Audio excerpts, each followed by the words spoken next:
പിന്നെ കേരളത്തിൽ അല്ലെങ്കിൽ ഏറ്റവും കൂടുതൽ ആളുകളുടെ ഒരു സംശയമാണ് സൈസ് ഓർ സ്റ്റാമിന എന്നുള്ളൊരു സംഭവം. അതിനെ പറ്റിയിട്ട് എന്താണ്? തീർച്ചയായിട്ടും ചില ആൾക്കാർ എന്നോട് ചോദിക്കാറുണ്ട്, പിള്ളേർ കല്യാണം കഴിക്കാത്ത ചെക്കന്മാർ, അതായത് +18 ആണേ, അതിന് താഴെ ഉള്ളതൊന്നും ഞാൻ എടുക്കാറില്ല. കല്യാണം കഴിക്കുമ്പം ചേച്ചി എൻ്റെ കല്യാണമാണ്, ചേച്ചി എൻ്റെ പെനിസിൻ്റെ സൈസ് ചെറുതാ, ചേച്ചി അല്ലെങ്കിൽ എൻ്റെ വലുതാ. ഇതിലൊന്നും ഒരു കാര്യമില്ല, പെർഫോമൻസിലാണ് കാര്യം.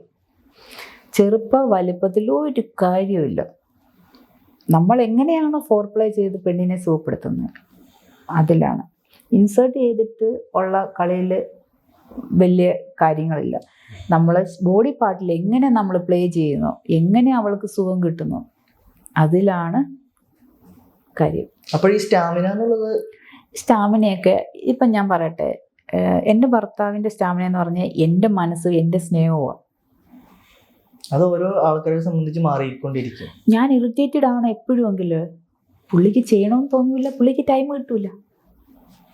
പിന്നെ ചില പിള്ളേരുണ്ട് എപ്പോഴും ഇതിൽ പിടിച്ച് സ്വയംഭോഗം ചെയ്യുന്നവർക്ക് പെട്ടെന്ന് പോകുന്നു. എല്ലാത്തിലും നമ്മുടെ മനസ്സിൻ്റെ ദൈർഘ്യവും മനസ്സിൻ്റെ ബലവുമാണ്. എല്ലാത്തിലും മനസ്സാണ് നമ്മുടെ എല്ലാം, അല്ലാതെ ചെറുപ്പത്തിലോ വലിപ്പത്തിലോ ഒന്നും ഒരു കാര്യമില്ല. പിന്നെ അതിൽ തന്നെ ലെങ്ത്, തിക്നെസ്, അങ്ങനെ ഇതിൽ വല്ല കാര്യമുണ്ടോ?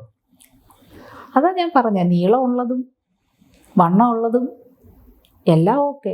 ചില പെണ്ണുങ്ങൾ പറയും വണ്ണമുള്ളതാണ് എനിക്കിഷ്ടം, ചില പെണ്ണുങ്ങൾ പറയും നീളമുള്ളതാ ഇഷ്ടം.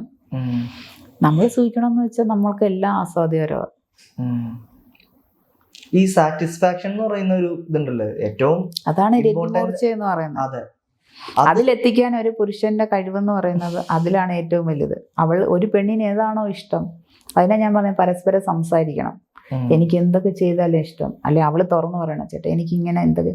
എൻ്റെ ലൈഫിൽ ഞാൻ എൻ്റെ ഹസ്ബൻഡിനോട് തുറന്നു പറയും, എനിക്ക് ഇങ്ങനെ വേണ്ടി ഇങ്ങനെ വേണ്ടി. പുള്ളിക്ക് ആവശ്യമുള്ളത് പുള്ളിക്ക് തുറന്നു പറയാൻ ഒരു ശകലം മടിയുള്ളത്, പക്ഷെ ഞാൻ ഇങ്ങനെ ചെയ്താൽ എങ്ങനെ സുഖമുണ്ടോ ചെയ്തു കൊടുക്കും. അങ്ങനെ ചോദിക്കും. അങ്ങനെ ചോദിക്കുന്നത് നല്ലതാണ്. അങ്ങനെ ഓപ്പണായിട്ട് ചോദിക്കുകയാണ് ചെയ്യേണ്ടത്. ചോദിച്ച് നമ്മൾ ചെയ്യുമ്പോൾ അത് രസമാണ്.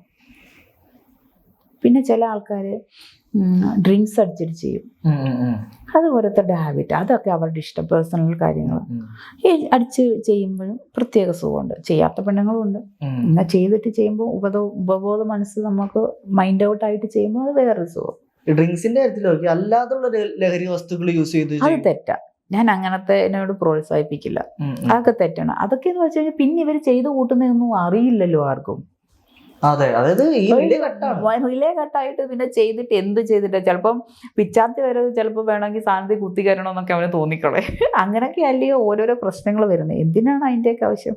അപ്പൊ ശരിക്കും പറയാൻ നോർമലായിട്ട് പണ്ടൊക്കെ എങ്ങനെയാണ് നോർമലായിട്ടുള്ള സെക്സ് ചെയ്ത് പോകുമ്പോൾ കുടുംബ ബന്ധങ്ങൾക്ക് കെട്ടുറപ്പുണ്ട്.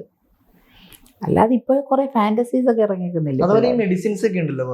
മെഡിസിൻസ് ഒക്കെ യൂസ് ചെയ്യാതിരിക്കുന്ന നല്ല. അതൊക്കെ ഓരോ അവരുടെ ഇവര് വിചാരിക്കുന്ന മാനസികമായിട്ട് വിചാരിക്കുന്നതാണ്, എൻ്റെ പെണ്ണിനെ ഇങ്ങനെ തൃപ്തിപ്പെടുത്തിയാലേ പറ്റുള്ളൂ. അങ്ങനെ ഒരു കണക്ക് പറഞ്ഞ് ഇവരുടെയൊക്കെ ഒരു മിഥ്യയാണ്, ധാരണയാണ്. അങ്ങനെ എനിക്ക് ഇവളെ ഇങ്ങനെ ചെയ്താലേ അവൾക്ക് പറ്റുള്ളൂ.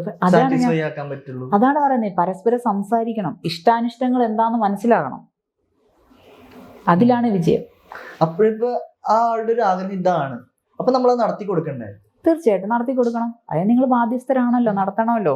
എന്നുവെച്ചാൽ തെറ്റായ ഇതല്ല, നാച്ചുറലായിട്ട് ചെയ്യുന്ന പ്രകൃതിദത്തമായ ഒരു സംഭവമാണ് സെക്സ് എന്ന് പറയുന്നത്. അത് നമ്മൾ മാക്സിമം അതിൽ ഈ പറയുന്ന പോലെ മറ്റുള്ള സാധനം ലഹരി അല്ലെങ്കിൽ മെഡിസിൻസ് ഇതെല്ലാം അതൊക്കെ തെറ്റാണ്.